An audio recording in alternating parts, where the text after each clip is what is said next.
Prince Charles' pampered demands to Buckingham Palace staff revealed. Prince Charles enjoys a life of luxury and his high standards have been revealed in a tell-all documentary. Prince Charles, 69, is the heir to the throne and will take over when his mother, Queen Elizabeth II, dies. In Amazon Prime documentary Serving the Royals, Inside the Firm, the film reveals the Prince of Wales' legion of loyal helpers catering to his every whim. The palace household is lavish and the pampered prince is famously difficult to please, with some of his demands being seen as bizarre.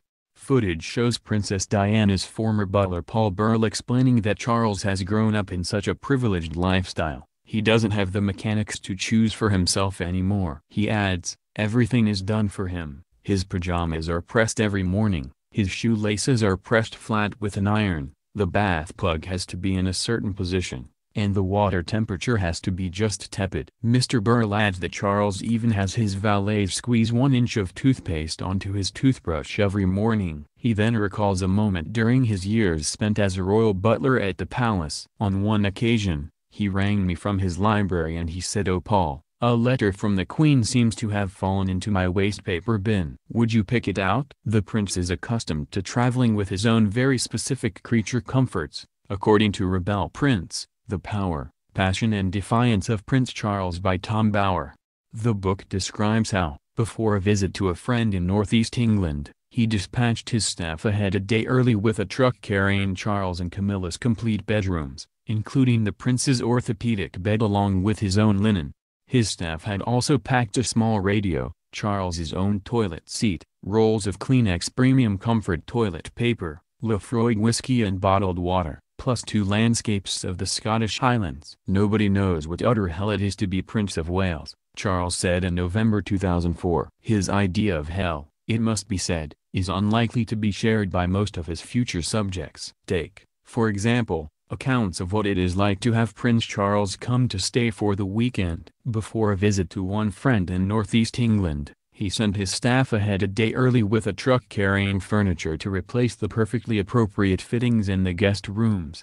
And not just the odd chest of drawers, the truck contained nothing less than Charles and Camilla's complete bedrooms, including the prince's orthopedic bed, along with his own linen. His staff had also made sure to pack a small radio, Charles's own lavatory seat, rolls of Kleenex premium comfort lavatory paper, Lefroy whiskey and bottled water, for both bedrooms, plus 2 landscapes of the Scottish Highlands. The next delivery to arrive was his food, organic, of course. His hosts decided, despite their enjoyment of his company, not to invite him again. Their experience was less distressing, however, than that of the family asked to host Charles for a long weekend on the Welsh borders. Over the preceding months, they'd invited many friends for the 4 meals at which he'd preside. They'd also hired staff and ordered in masses of food and flowers. But on the Friday afternoon of Charles's expected arrival, there was a call from the St. James's Palace to offer regrets. Under pressure of business, the prince could not arrive until Saturday morning. The following day, the same official telephoned to offer regrets for Saturday lunch, but gave the assurance that Charles would arrive for dinner. Then, that afternoon, the whole visit was cancelled due to unforeseen circumstances. The considerable waste and disappointment were not mitigated when Charles later revealed to his stricken hostess the reason for his cancellation. He had felt unable to abandon the beauty of his sunlit garden at Highgrove, he said. For about 6 months of every year, the heir to the throne enjoyed a unique lifestyle in beautiful places, either in seclusion or with friends.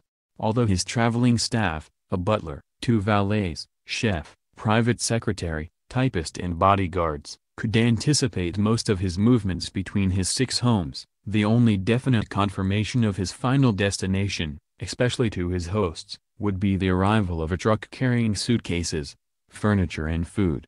There then followed endless telephone calls with his staff as he changed his mind about his future plans and projects. For 4 months every year he lived in Scotland, where he expected people to visit him from London, usually at their own expense. Sometimes, he traveled abroad. After the death of the Queen Mother in March 2002, for instance, he flew to Greece to stay for 3 days on his own in a monastery on Mount Athos. Unfortunately, someone took a photograph that showed the prince stepping off a boat with a butler and a remarkable amount of luggage in tow, certainly far more than anyone could need for a few days' meditation.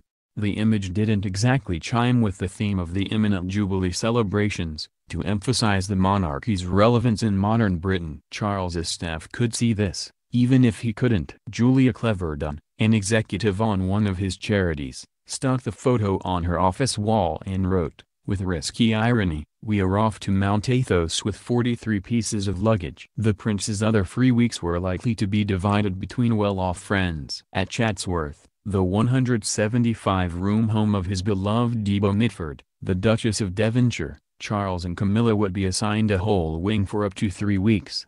During the shooting season, the prince opted for the company of Gerald Grosvenor, the Duke of Westminster, at either Eaton Hall, near Chester, or at the Duke's shooting lodge in the Forest of Bowland in Lancashire.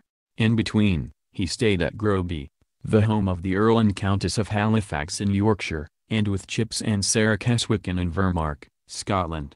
Even his personal policeman was roped in to cater to his comfort. If the prince had to attend a function, the policeman would arrive with a flask containing a pre-mixed martini. This would then be handed over to the host's butler along with a special glass that Charles insisted on using. And if he was expected to sit for a meal, the host would be informed in advance that an aide would be delivering a bag containing the prince's food. This was in complete contrast with the Queen, who always ate what everyone else was having. None of this petulant behavior would be on show, however, when Charles emerged in public. On those occasions, he'd show what appeared to be genuine interest in people and events. "Few outsiders could guess," commented one advisor, "whether or not he was just putting on a game face." Sir Christopher Airy, who became his private secretary in 1990, was once reprimanded for suggesting to Charles that a forthcoming visit was your duty. The prince shouted at him, "Duty is what I live, an intolerable burden." At home, his demands were constant, which meant an assistant had to be on call in Charles's office until he went to sleep. All his aides were subject to familiar daily tirades. "Even my office is not the right temperature,"